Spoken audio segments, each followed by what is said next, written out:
Ladies and gentlemen, it's my pleasure to be a moderator for our third discussion in a row.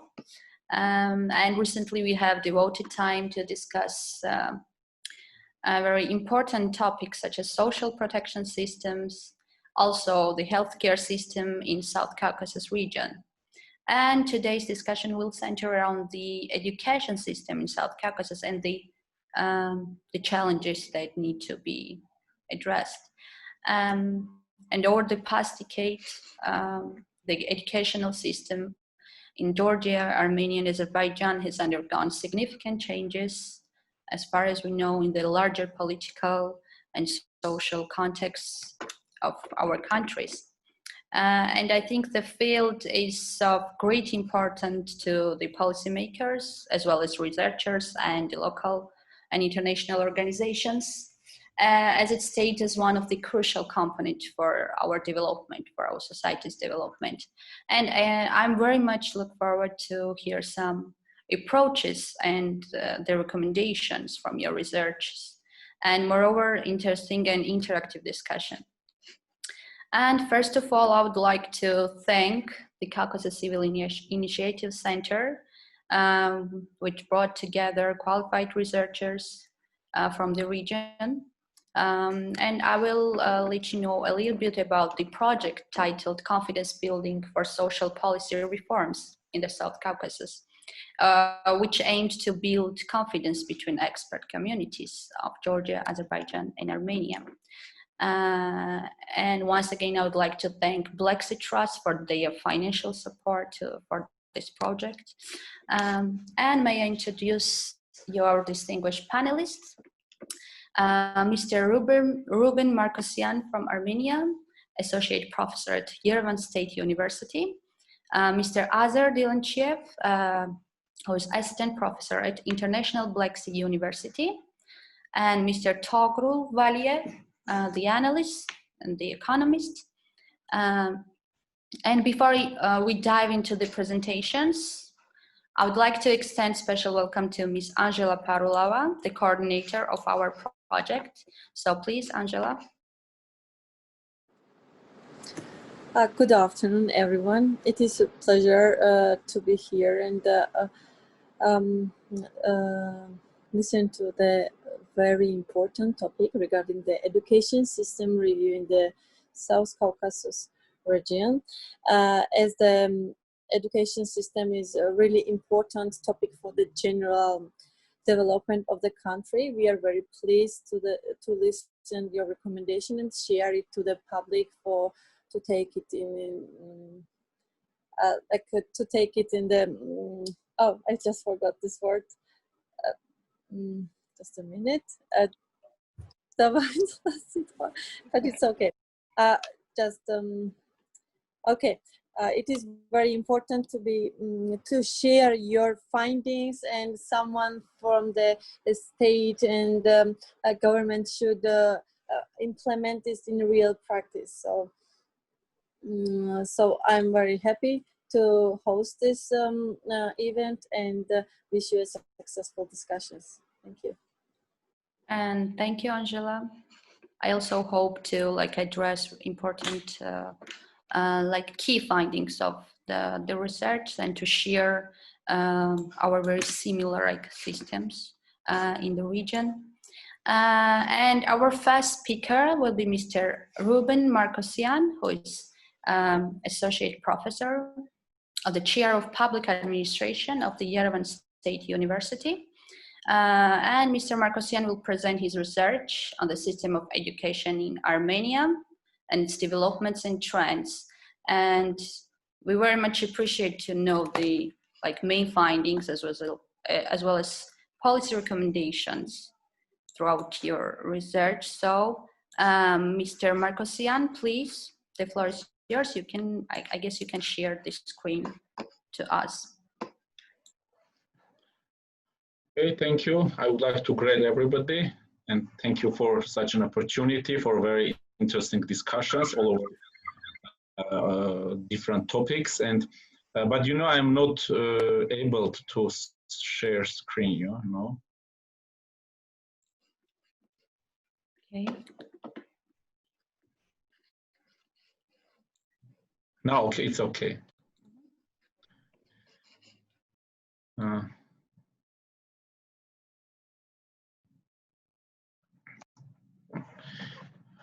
Today we will speak about education, and the system of education in Armenia comprises of preschool, elementary, basic and upper secondary education, preliminary and middle vocational education, VET, and higher education. The country inherited the educational system from Soviet area, and the reforms has been implemented through all the post-Soviet period, which was full of social and economic shocks. The law on education, the first structural reform initiative taken place in 1999, provides the general framework, which you can see in the screen, of education programs by dividing them into two main parts, general education and professional education. The basic general education in Armenia is mandatory, and the state provides for the citizens free of charge general secondary education at state education institutions. The education system is very wide sector to be covered in a relatively small research, and that is why our research was focused on the following directions. Which was preliminarily agreed with with coordinators. You see the topics, and I will pass over these topics.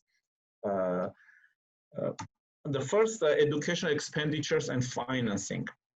Government of Armenia, by adoption of strategic development paper in 2014, indicated the need of consistent increase of education expenditures and provided target values from 2.8 of GDP, 2.8% of GDP for 2017 to 3.7%. However, the target value is not met. The indicator was around 2.3. You see this green line from 2.3 to 2.2 in 2019. The government expenditures in 2019 for education have been considerably increased for about 15% in compared with 2015.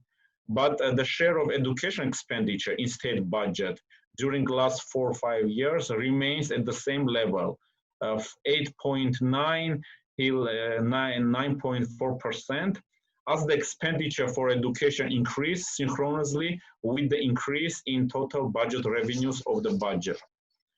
Speaking about PCE, preschool education, we can say that institutionalized preschool education is not mandatory in Armenia, but the policy for gradual implementation of compulsory preschool education for older group of preschool children is adopted now. Despite the increase of the number of children involved in institutions during the last 4 or 5 years, the exclusion remains the main problem. About 1/3 of children attend, only 1/3 of children attends preschool institutions, and the children from vulnerable and poor neighborhoods are in exclusion risk groups. At the same time, some other obstacles such as place availability, document requirement, awareness issues, and corruption risk are indicated as reasons for non-admission. The state programs remains the major leveraging factors for preschool education, and main challenge remains lack of infrastructures and resources in rural areas, lack of easy admission mechanism, and existing corruption-related risks for admissions. The alternative and cost-effective models, such as half-day service, home-based service, will be leveraging mechanisms that are piloted, tested already, and it will widen PCE opportunities in future. About competitiveness of secondary education. The Soviet area system of 10 years secondary education was changed into 11 years in 2001 and to 12 years in 2006 under the 3-tier system of elementary, basic, and secondary levels. However, there are no effective mechanisms for quality assessment of secondary education. The participation in international quality assessments programs is limited. The existing indicators raise concern about the educational outcomes country performed. The connection between state financing and quality-related indicators is missing. The only international comparable indicators of education quality available in Armenia are the achievements or results of school students in the fields of mathematics and natural science from TIMSS, Trends in International Mathematics and Science Study. The last TIMSS data are data for 2015, and this data indicate relatively poor quality and effectiveness of education system compared to other countries in the region, and raise concerns about the sustainability of educational outcomes Armenia performed under the international average in mathematics and science. A few comparable education quality related indicators can be also derived from Global Competitiveness Index, such as primary education, quality of the education system, and quality of math and science education. You see the chart, and you see the primary education index is 4.3 in 2017, is higher than world mean, which is 4.0, but below Europe and Central Asia median, which is 4.6. The two other indicators, quality of education system and quality of math and science education, are higher than world and regional corresponding mean. About vocational education, the law was adopted in 2005 and specified two directions of VET education in Armenia: this handicraft, preliminary vocational education, and secondary vocational education. Work-based learning and dual education is considered as an instrument for increasing the attractiveness of VET system in Armenia. The quality of training, vocational trainings within World Economic Forum Global Competitiveness Index, the indicator for Armenia is 3.9 for 2019, which is slightly below Europe and Central Asia median, which is 4.2. In the meantime, the country has experienced year-on-year average growth rate for the time period from 2017 to 2019. The students' numbers who study free of charge in VET system significantly increased. It reached about 80% in 2018 against 37% in 2013. So within the last 5 years, from 37%, we have 80%. And it's really considerably influences to the attractiveness of VET system. The educational opportunities abroad are mostly concerned with tertiary education, any type of education pursued beyond the high school level. The education abroad is attractive for young people, and about 6,000 students experienced educational abroad. During last years, the ongoing process internationalization in Armenia have widened access of students and staff to academic mobility opportunities. The institutional capacities for students' international mobility outbound provides half of the total number of outbound students. It means that the other half is arranged by personal relations, personal connections, family financing, etc. And there is no internationalization strategy at national level. You see that the private investments to education.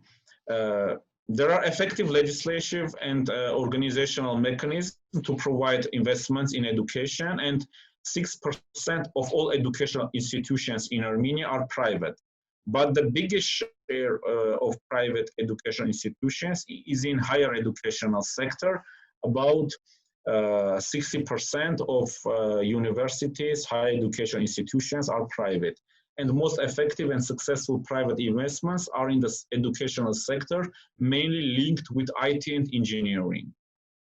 Armenia universities have low international rankings. There is not a priority for universities and for government policy, and there are only 3 universities included in QS ranking.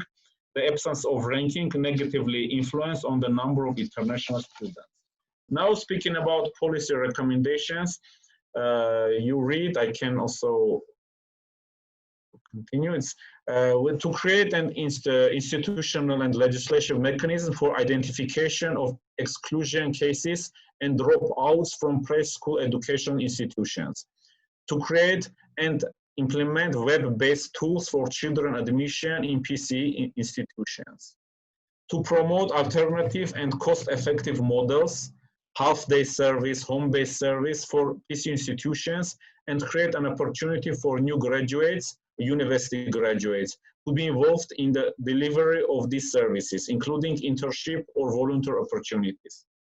To initiate countries' participation, it's about secondary education quality. To create country participation in PISA or OECD and other educational quality assessment international programs, and ensure assessment results are used for policy enhancement and curriculum development.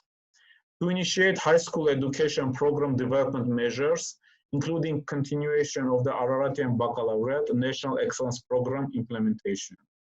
To enlarge the work-based VET educational opportunities, increase the effectiveness of cooperation with employers, and initiate a targeted PR campaign to improve the reputation of VET.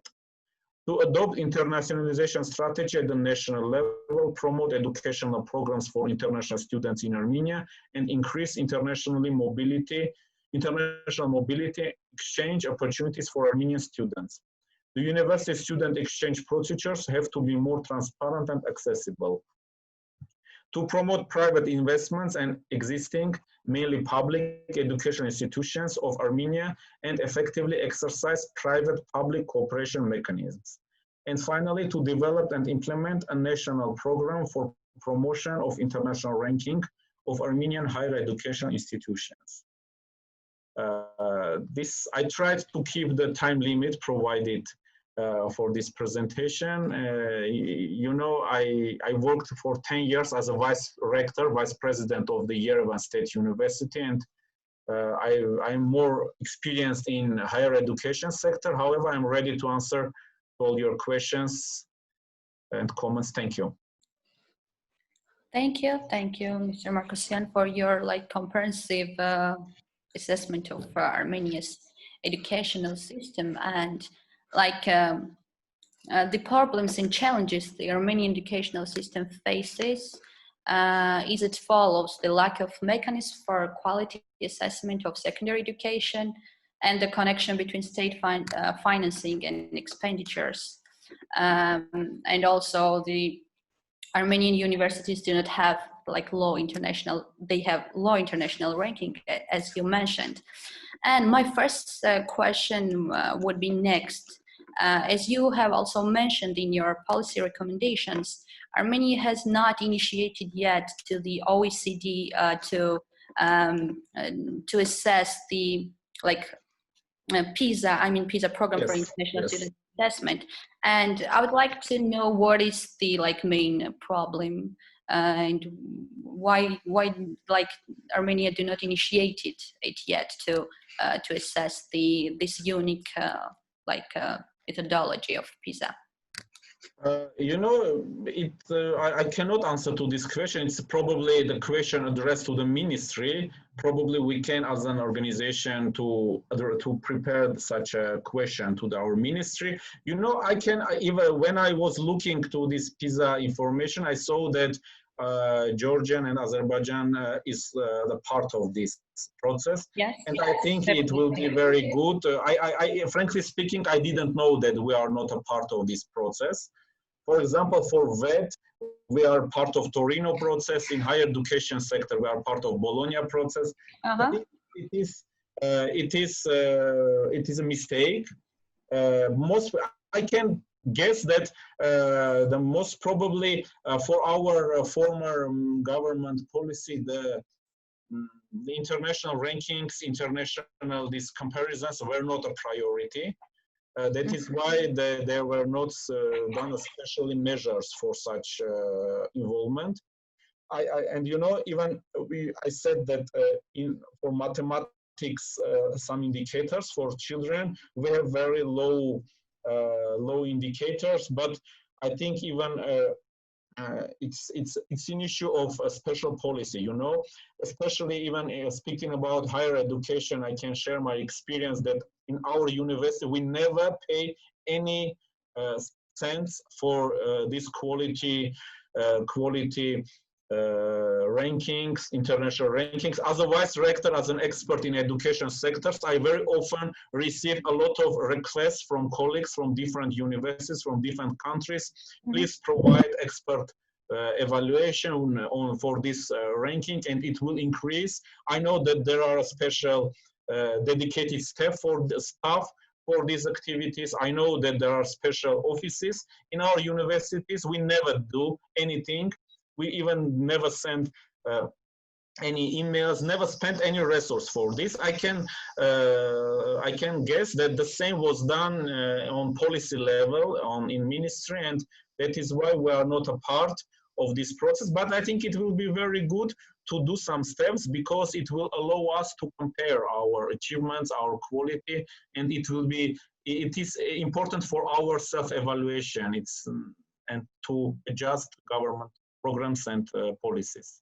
Yeah, in my humble opinion, it would be very helpful to know the like challenges and identification of problems, like we do in Georgia. And the rankings and results of 2018 was very interesting, and I very much hope that Azer will share the results of Georgia, like recent results of PISA. And if anyone has any question to Mr. Ruben. Yes, I would like to ask another question regarding the availability of exchange student programs. As you have mentioned that you have a big experience working in higher education. Yes. How are the students motivated to participate in exchange programs, and what are the feedbacks if they are participating there? Yeah, you know, they are very motivated, and often when during the meetings with students, work with the students, I often received a lot of requests to provide more information for these opportunities, for exchange opportunities. And you know, students are mainly interested in exchange programs supported by European Union and other donor organizations when their study is free of charge, and even they receive scholarship. For opportunities when they or their families have to spend money for their study, for their living conditions abroad, they are less motivated, and such opportunities there are many available opportunities, and mostly they are interested in these exchange programs, Erasmus Plus and other programs, when the scholarship and expenses are provided.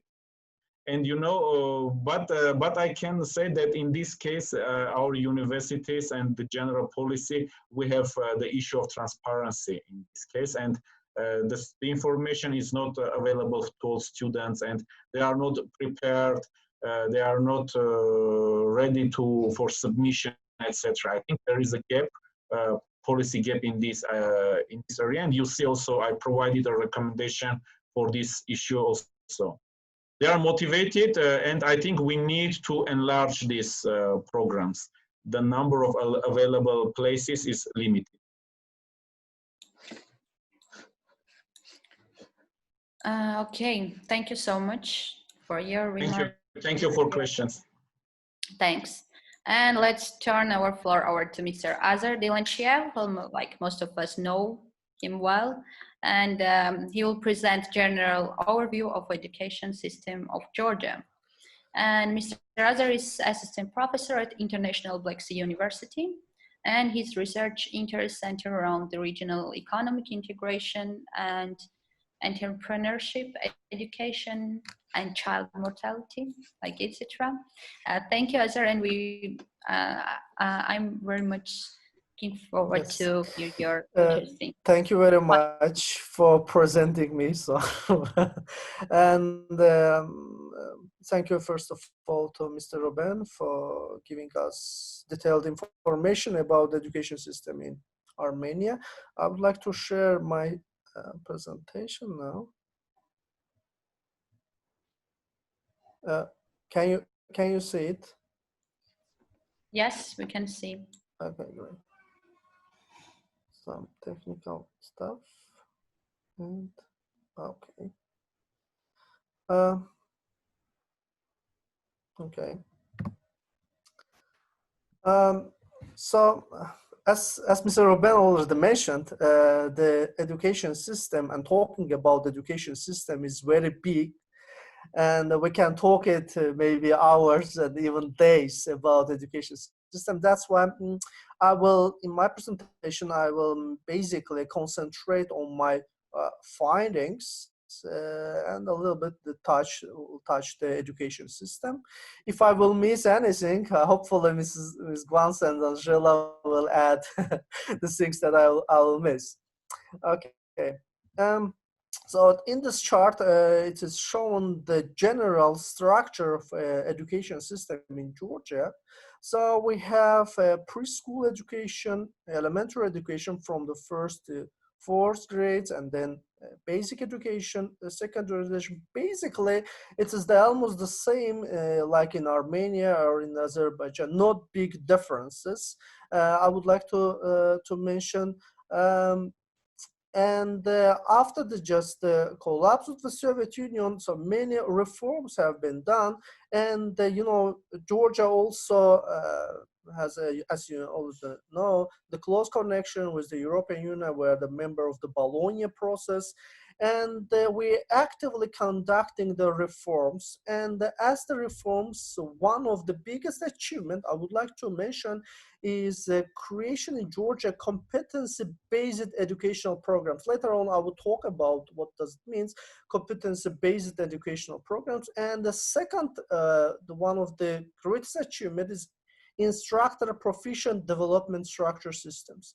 So what these reforms gave us, actually the result was a considerable improvement in key educational indicators.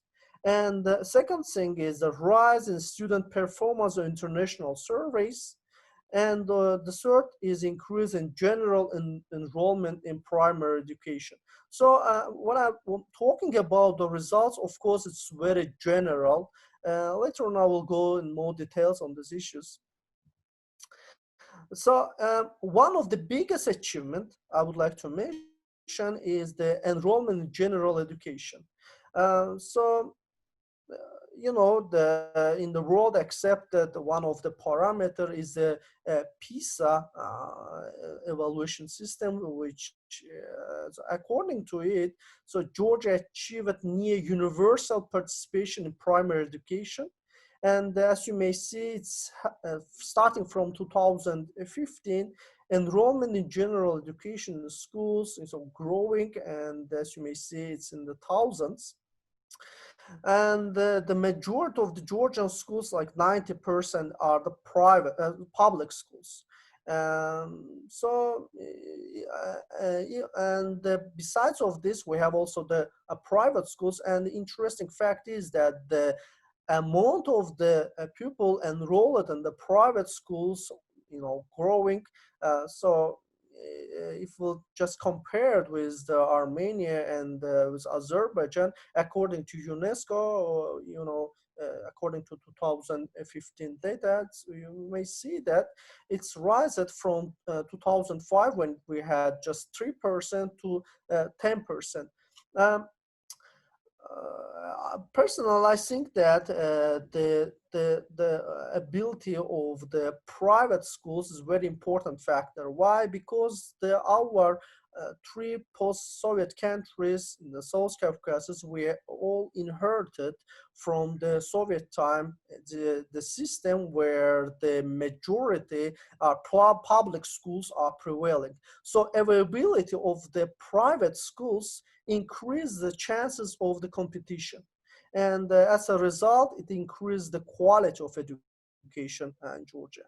And also, I think that's the availability of the private schools, and in the future, if the number of the private schools will increase, it will positively influence to our education system. Also, there is some kind of correlation even with the quality of education. If the number of the private schools are growing, and in synchronized way, the quality of education also, we can see that it's growing. Now, what are the main findings of my research? The first finding is that, of course, I already mentioned some positive things. So now I would like to concentrate a little bit challenges and the problematic aspects. One of the problematic aspects that we find in our research is that the large share of Georgian students continues to leave school without mastering essential competences for life and work that I already mentioned. Imagine that the person graduated, started 12 years in the school, he somehow graduate from the school, but the essential competences that he needs for life and work, this still are so he's lacking. And the problem is that how we managed to come to the 12 years, how we managed to graduate. So the one of the issues that need to be addressed is just to look closer how this person is passing and coming to that time, because your school's giving the certificate that he graduate, but we see that the competences are not adequate. The second thing that we found is the problem of equity.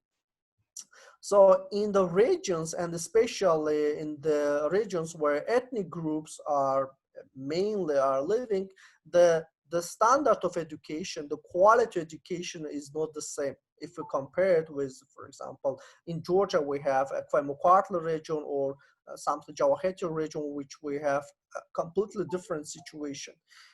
This is also another challenge and a problem that we find during our research, which is government need to close cooperation on this issue, because the education level really in these regions are very low. I would like just say that just simply building the schools is not to solve the problem, because while you're building the school, there should be inside also the high quality professionals to teach, the necessary education and to give necessary competencies. Another challenge and the problem is that Georgia remains 2.5 years behind the average for countries in the Organization for Economic Cooperation Development, in the science achievement. And more than half of the children in Georgia perform below basic professions levels in literacy and numeracy. I would like to say that maybe in our region we are in the leaders, but if we compare with the Europe, we see that we are really lacking behind. The PISA test I already mentioned that conducted in 2018 by UCD shows that the result of the Georgian student decreased in comparison with the previous test conducted in 2015. Later on, I will explain why this happens actually.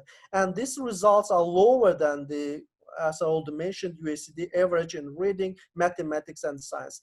As I already maybe we are the leader in the regions, but if we compare it with the Europe and the UACD countries, we see that we are really lacking behind. Now, sorry. Now I think it's clear now here. One of the problem that we find in our research that we can address for this problem is, of course, leads to the financing problem. Despite of the fact that each year the total budget of the ministry is growing, and in 2020 it is 1,660,000 Georgian lari, but if we adjust it with inflation, so here you may see I adjusted it with inflation, and we see that it's not big differences in compare with the 2019. Here it is in 2019 data, and here adjusted with inflation. And if we transfer to the dollars, we'll see that it is the, imagine total budget of the Ministry of Education is just $511 million, which is very, very low number. Another thing, what we can see here is the finance for education system. According to 2020 budget, we have the lowest budget, for the higher education, just 8.7%. And here you may see this number, which is very, very low. one of the reason and the argument for that is the fact that in our higher education we have general higher education enhancement department. So last year some private universities were closed, and the argument is that because some private universities are closed, so less money is needed, and the argument is that now they need maybe less money. But I think that it is totally, you know, the wrong approach, and later maybe we will see it. We'll see its result. Actually, there's too many challenges and problems, you know. But I will concentrate on some of my recommendation, which I think that especially, you know, stands very serious. The first problem is the development of minimum 10-year plan based on the market demand and the contemporary scientific achievements. So during the, if I'm not mistaken, during the 5 year, we already 3 times changed the Minister of Education. Sometimes the Minister of Education, they join it with other ministries, and it creates some, you know, the problematic stuff. The second thing is the maximum, so we should increase the private sector involvement. In Georgia, I'm sure that like in all post-Soviet countries, the government so-called pays more attention to the so-called state universities. It is the same, I think, in Armenia, and this is the same like in Azerbaijan. It's same in Georgia. It's like state universities have some kind of privileges, and if we don't have the free competition between the I'm say universities can be the same with the schools, then the quality of education are not rising. It's like, you know, you are prioritizing some universities while, you know, you are looking differently for the some other universities. Another thing is that decrease the bureaucracy in the education system. This is also, you know, despite of the fact that a lot of reforms have been conducted in Georgia, but still we have a lot of bureaucracy in the education system. So some things that I would like to add now, which is not written here, is that, you know, in Georgia we have general examination, and as the result of this, depending on your grade, government finances some directions. For example, economic direction, which is government finance and gives 2,250 lari. But despite of this financing, which is each year is growing, some students, even today, they are in front of the Ministry of Education. They are making the strikes. They want to government increase the financing, and they cannot pay the full tuition of the universities, especially the private universities. So just simply by closing the private universities is not the solution. I think just government have to, I think, look to equal it to all universities, and the result will be the quality will increase. Okay, this was the short presentation. I'm ready for the questions. As I already mentioned, the issue is very problematic and very big. Yes. Well, thank you, Azer, for your interesting like findings, and like I will try to conclude your findings. Even though the Georgia like made huge changes in the education system and tried everything, there are some like big issues and aspects that need to be improved, and especially this like disproportion, the level of like education across the country and in the regions. And this PISA tests which conducted in 2018 by OECD, and the results that are not like much appreciated for Georgia. Yeah. And I would like to ask you about the PISA, and you mentioned that you can to answer the question why it was like decreased number in 2018, and what should we wait for in 2021, if you have any personal opinion about that. Yes, you know, I think everything is not everything, but the majority linked to the finances. And here you may see the number of the finances. which is very, very low, especially if we'll adjust it with inflation. So the thing is that, Gvantsa, in reality, we see that, okay, government pays, budget increases. But later on, when we're adjusting it with inflation, we see that situation is not changing that much. Another thing is that some private colleges and some private universities closed, especially colleges. We have quality enhancements department, you know this, yes? Yes. And so, yes, exactly. They closed some very good private colleges.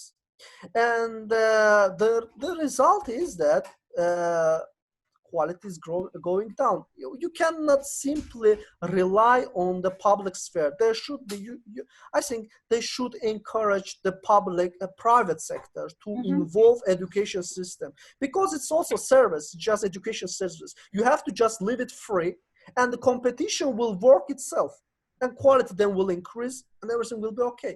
You shouldn't just I just give you one example. In our university, in all over the Georgia, so we are working with the programs making the syllabuses. So each year the ministry changes, then we are making the syllabuses one more again, because somebody says that now you have to do it like this, and now you have to do like this. While in other countries, what the professors or scientists are doing, they are working with the science, actually, but we are working with some bureaucratic stuff, okay? And when we're looking to the numbers, we see that, for example, how many scientific inventions we made, or how many, if you look to the publications of our scientists, not inside of the Georgia, but I mean in previous journals, we will see that not big changes. Yeah.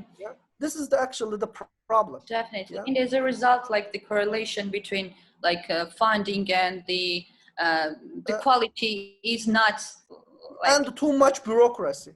This is the main issue, I think. Exactly. Yeah. So thank you. If anyone has any question to Mr. Can I have a question? Please. Yeah. First, thank you for interesting presentation and very interesting data. By the way, just short feedback that you mentioned that $5 million is the educational budget. I think not 5 million, 500. 500. Yeah, 500 something.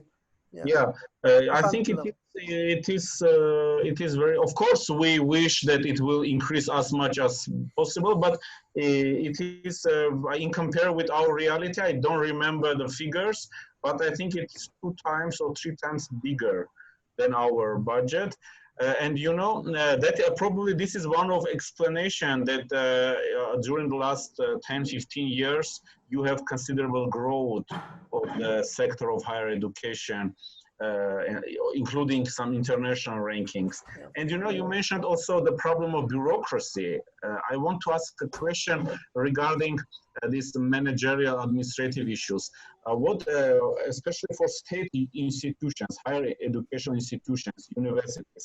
For example, in our countries, the highest governing body is a university council, and there are 4 groups of members, 25% professors, 25% of members of these councils are professors, 25% of members are students, 25% are representatives of Ministry of Education, researchers, scientists, or I don't know, or some representatives of some state bodies, and last 25% is nominated by Prime Minister, state officials. So there are totally 100%. What is your and this board elects rectors and also adopts a strategy, budget, reports, etc. What is your structure in this?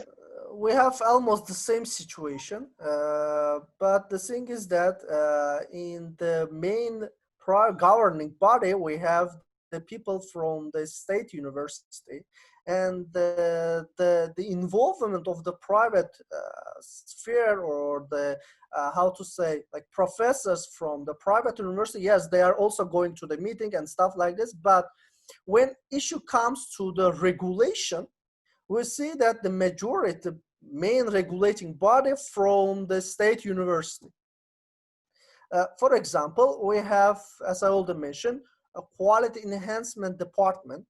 So it is the one department in the government which is check the quality of different universities on different programs.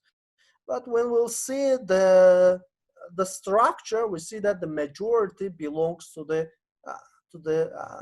state universities. Okay, and another thing is how the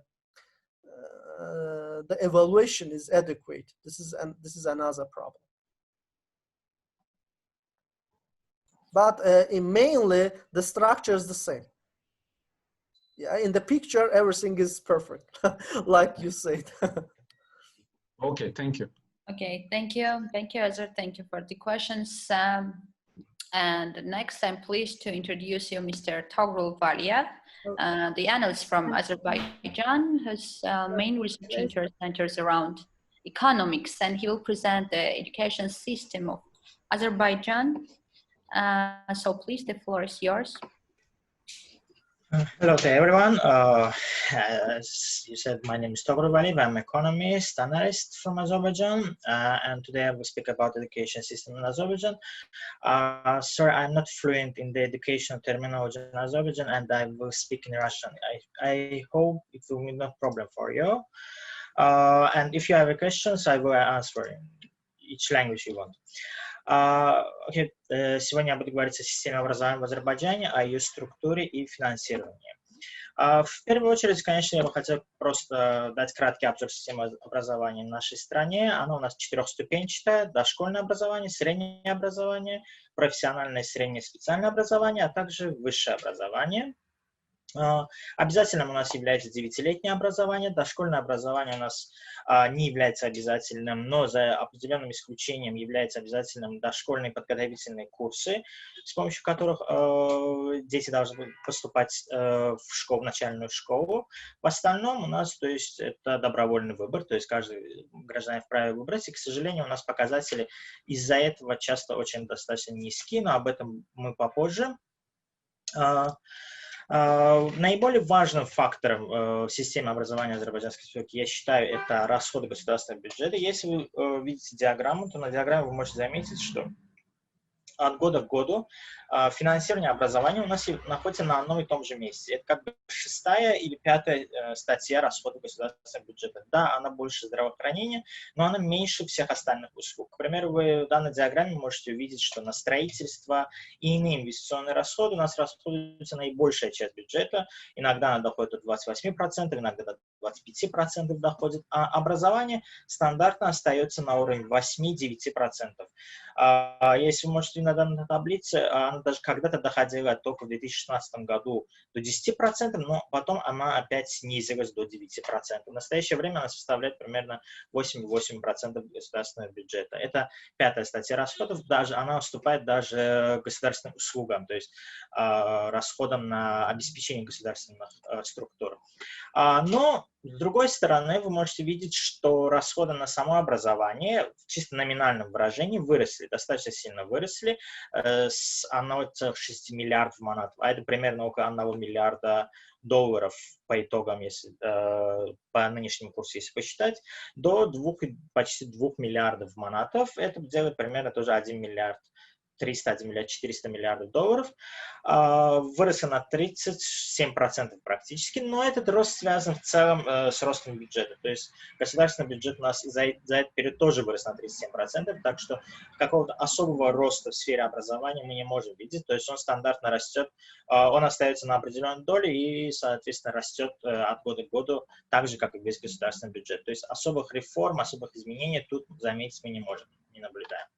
Но наиболее важным, по нашему мнению, является именно структура расходов на образование. В Азербайджане большая часть расходов на образование уходит на среднее образование, примерно до 60%. На втором месте идут иные расходы, даже не на высшее образование, не дошкольное, не профессиональное образование.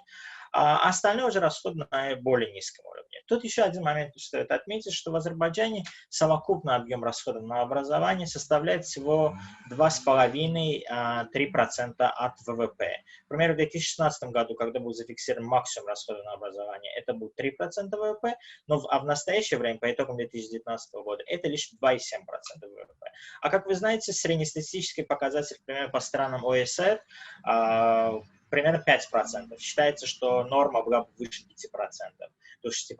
Тут существует очень много проблем. К примеру, высшее образование в Азербайджане практически не финансируется государством. Расходы очень небольшие, они составляют примерно 0,25% от ВВП. Хотя среднестатистически нормальным было бы минимум 1% ВВП, либо же до 0,5% ВВП. Обычно все международные финансовые институты в своих рекомендациях Азербайджана рекомендуют именно повысить данные показатели, в особенности в случае высшего образования. Другой момент связан с тем, что у нас в Азербайджане очень много проблем как с первыми, так и со вторыми. Я решил разделить эти проблемы на два направления. Проблемы с финансированием и проблемы непосредственно самого образования.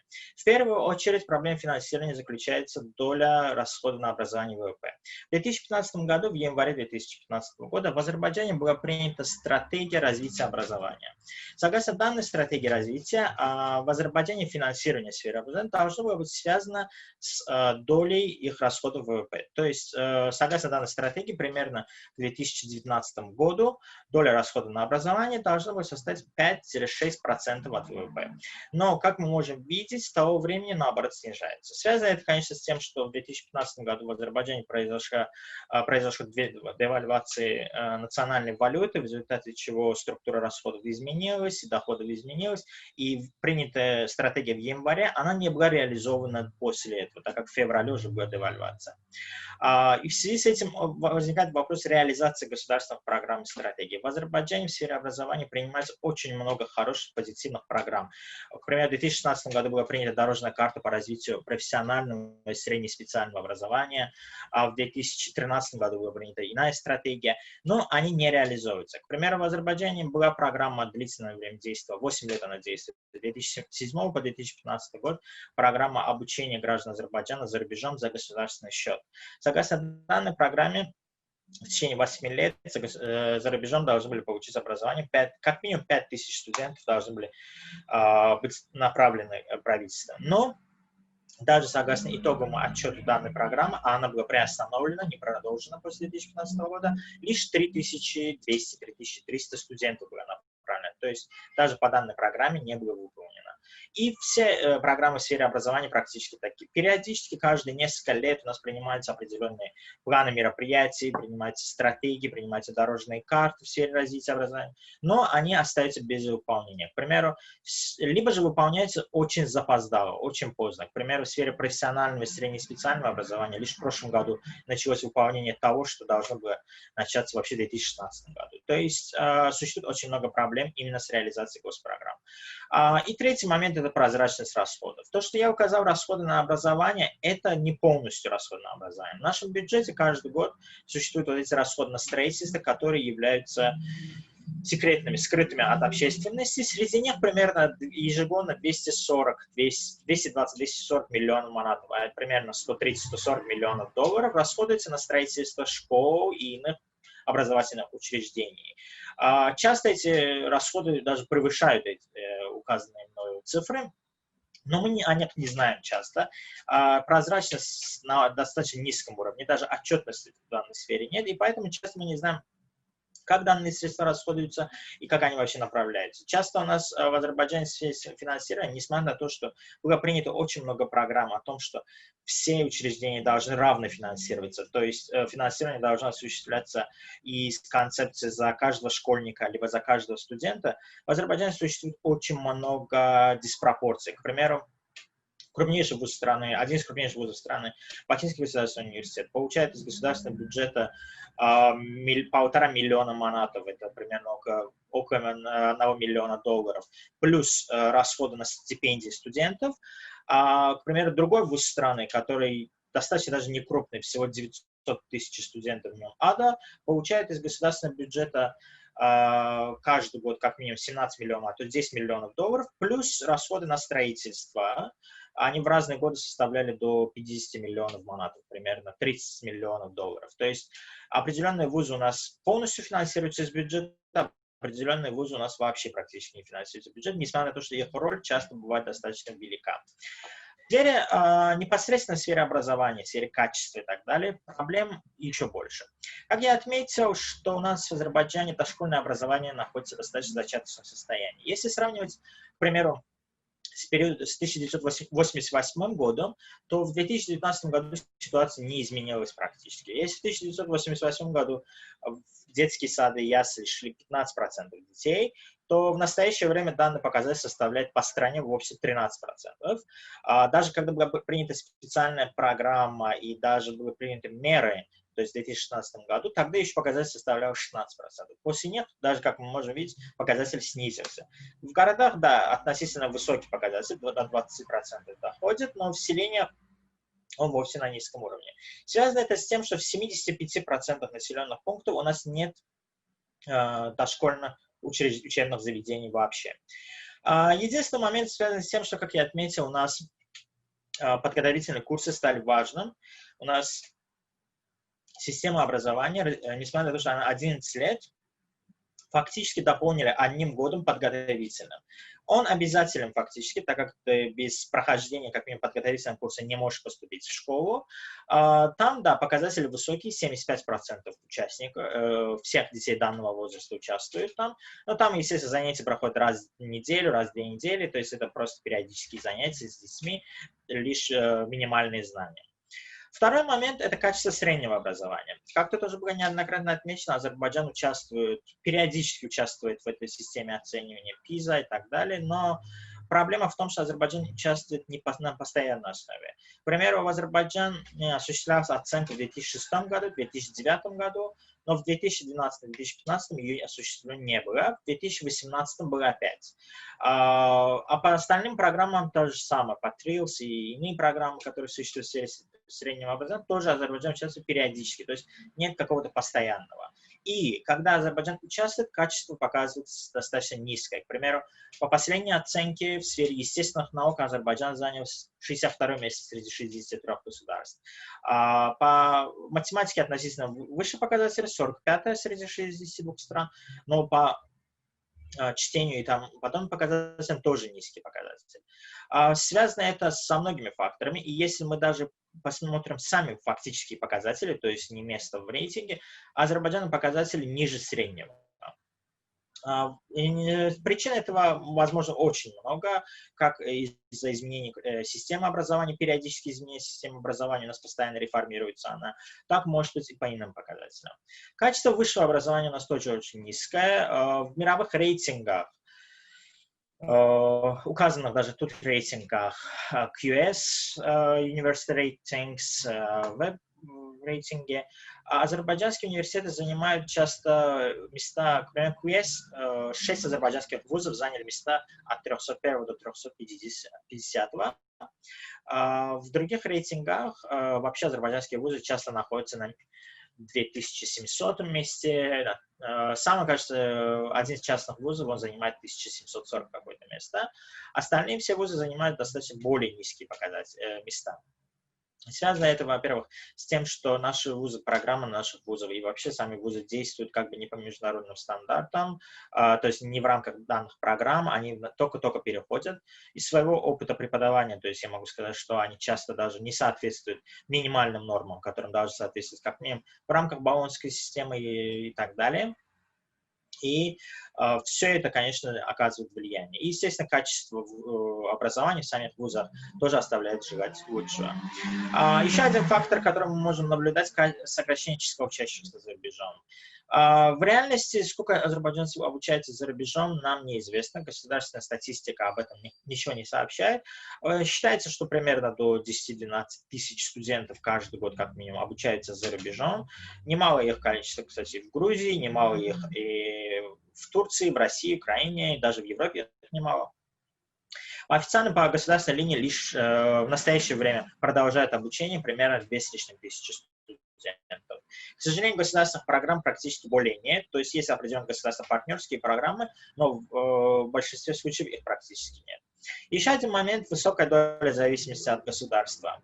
К примеру, в сфере среднего образования в Азербайджане лишь 28 школ частных, в них обучается 12,5 тысяч школьников. Это делает примерно 0,6-0,8% от обучаемых школьников в целом. В сфере высшего образования, да, доля высока, относительно выше. В сфере дошкольного образования тоже низкая доля. В сфере среднеспециального и профессионального образования тоже практически достаточно низкая доля, там в основном государственные университеты. Проблема тут заключается в том, что в целом не инвестируется в эту сферу. За 2018 год в данную сферу было инвестировано частным сектором лишь 15 миллионов манатов, а это лишь 1% от совокупных инвестиций в данную отрасль вообще. Это связано, как минимум, с огромным количеством ограничений для того, чтобы войти на данный рынок. А также часто это связано с тем, что отсутствуют всякие возможности получения достаточно определенной прибыли в данной сфере. Поэтому, к примеру, все школы, которые заняты в данном секторе, они относительно дорогие по среднему уровню Азербайджана. Минимальная плата там часто превышает, как минимум, среднюю заработную плату в несколько раз. То есть достаточно дорогой продукт. И поэтому там достаточно низкий уровень. Есть еще один момент, связанный с тем, что в Азербайджане достаточно слабый уровень среднеспециального и профессионального образования. В последнее время, правда, он начал расти. Связано это с тем, что сейчас при поступлении в колледжи, которые являются как бы профессиональными школами, каждый студент получает статус суббакалавра, который позволяет ему поступить в вузы без экзаменов. То есть раньше у нас все, кто поступал в вузы, должны были сдать вступительные экзамены, но теперь, если ты получил статус суббакалавра и завершил образование в колледже, ты имеешь право поступить уже без экзаменов по конкурсу лишь. Именно только по той сфере, по которой ты обучался. В итоге это привело к тому, что начали расти число поступающих в средние специальные образовательные учреждения.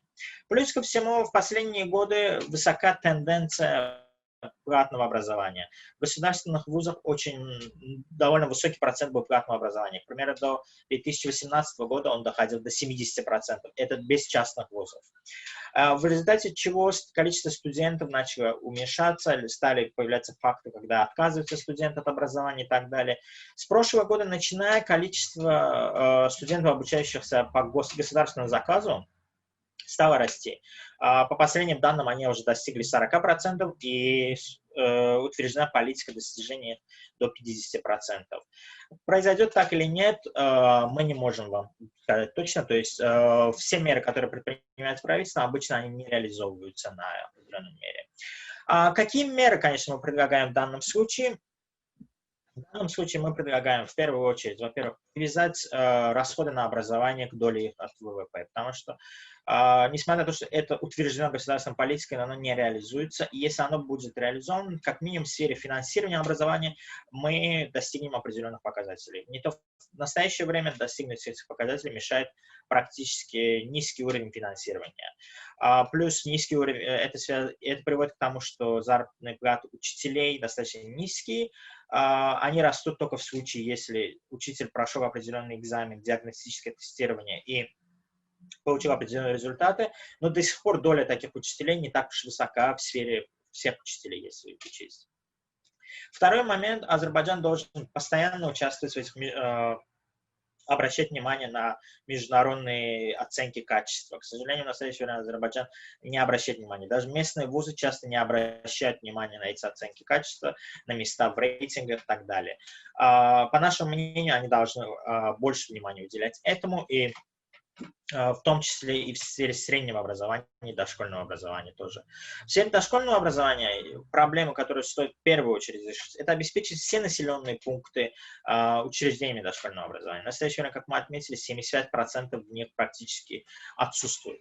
И как минимум четвертый пункт, который мы предлагаем, это увеличение образования за рубежом. То есть государство должно продолжить свои программы по финансированию образования за рубежом и сделать их более доступными. До недавнего времени, которая существовала программа, она была ограничена числом, но не только числом она была ограничена, но и иными ограничениями, которые не давали доступности большинству студентов и во время конкурса огромное количество студентов отсеивалось.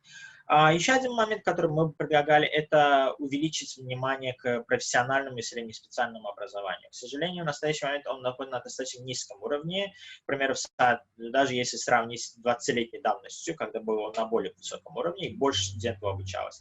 Сейчас лишь привлечение студентов связано не с увеличением качества образования, которое до сих пор остается на достаточно низком уровне, лишь со статусом суббакалавра, который позволяет обучаться в вузе без экзаменов. Данные и, конечно же, последний пункт, который мы бы хотели, последние два пункта, которые мы хотели отметить, это в первую очередь увеличение финансирования научных центров при вузах. К сожалению, в настоящее время вузы у нас не занимаются практически никакой научной деятельностью, лишь пару вузов можем отметить, и то у них уровень науки достаточно низкий уровне. И шестое, это, конечно же, частный бизнес. К сожалению, в настоящее время частный бизнес практически, как за редким исключением там, высшего образования, частично, либо же подготовительных курсов, практически не участвует в сфере системы образования. По нашему мнению, увеличение его как минимум может стимулировать качество среднего образования, повышение качества среднего образования. В общем, вот и все. Yes, if you have any questions, you can ask about everything what you want. Okay, thanks for the brief presentation. I would like to ask you the following question. How do you think why is the higher education budget 5 times less than the secondary education, and what is the share of the private sector in this budget generally? First of all, it's because of in the secondary education we have more than 4,000 schools in Azerbaijan, of course, but in the higher education, we have a few higher schools. We have a problem. First problem in the higher education, we haven't enough universities in Azerbaijan. In general, this university financed by the government, second one. And government financed this university based on some norms which is not realistic. And because of it, the financing of this sector is so little in general. I think we need 5 more times. As you said, we need 5 more times to financing this. It's normal by the, for example, OECD governments and other governments. You can find it. And third one, I think it's politics of our government. I don't know why, but the last 50 years, the politics of government in the higher education sector is not changing. I don't know why, because if you want, you can watch the indicators during the Soviet period and during the now, you will find that it's the same. In the students per population, it says everything about this one. I don't know why, but now only in this year, they started to increase the expenditures. And the third moment, we have maybe expenditures on the higher education will be more, but we haven't any transparency in the sector and reporting in the sector. For example, some big part of the financing of the universities like Moscow State University in Baku, other university in Baku, and another university in Baku, it's not transparent. As I know, more than 100 million manats is going to this universe only. For example, in Azerbaijan, all students in Azerbaijan receive by their from the government only 150 million manats, not more. But this university, 4 universities, receive 100 million manats from the government. I think this is the first problem, and transparency.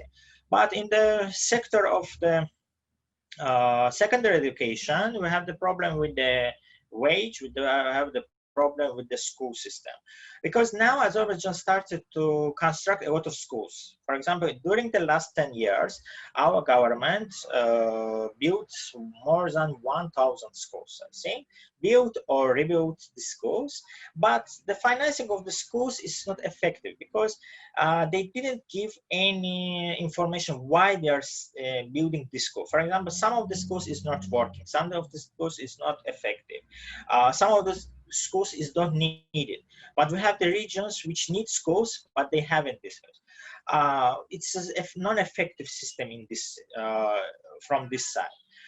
For example, our schools need more and more teachers, but our university didn't produce enough teachers. Why they cannot systematize this moment, I don't know why. Something like this. Okay, thank you so much. If anyone has more questions, I'm sure Mr. Valiyev will answer. Excuse me. My name is Zohrab Ismail, and also I represent Azerbaijani team. I want also add some words related to Azerbaijani education system. The main problem in the secondary school system of Azerbaijan is most of schools of Azerbaijan are not a legal entity so far. They don't have organizational accounts, bank accounts. They don't have. They cannot receive donations directly. It is in Soviet time. Only this the education department of each region, if each district distributes funding between schools. Of course, every school has budget, but for example, the schools receive salaries. It is easy, but schools cannot receive, for example, donation. And also sometimes when schools need additional money, it's very problematic to get those money from education department. Actually, Azerbaijani government started some programs to change this system, but unfortunately, the government had several pilot projects to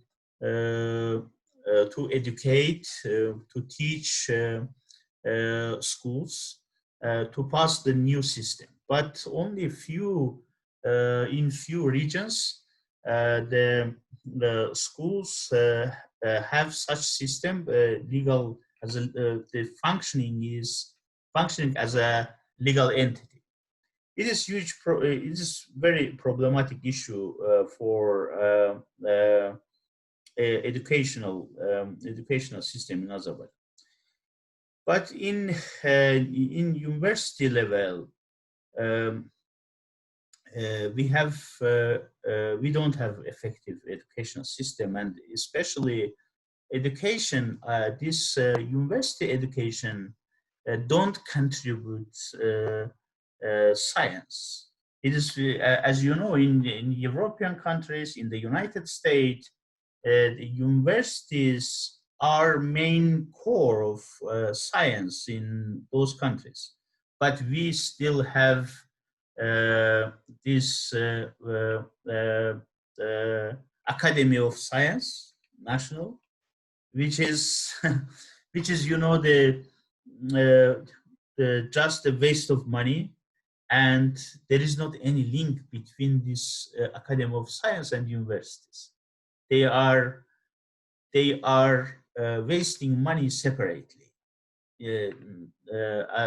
Not any connection, any program. Why this Academy of Science is existing so far?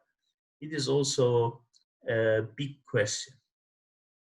So I really enjoyed from today's presentations, and I think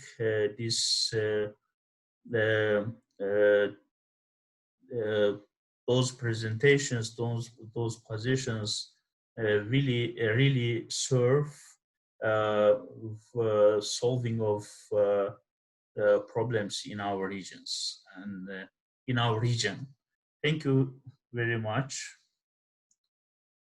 Thank you for your concerns. It was really interesting, like all of the researchers, and thank you very much for your interesting remarks and for your participation.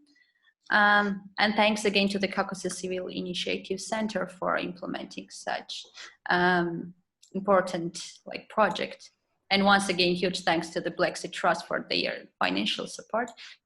And I would like to ask if Ms. Angela wants to share her final remarks about this. Thanks for the interesting, brief, and such kind of remarkable presentations. This is exactly what we are looking for.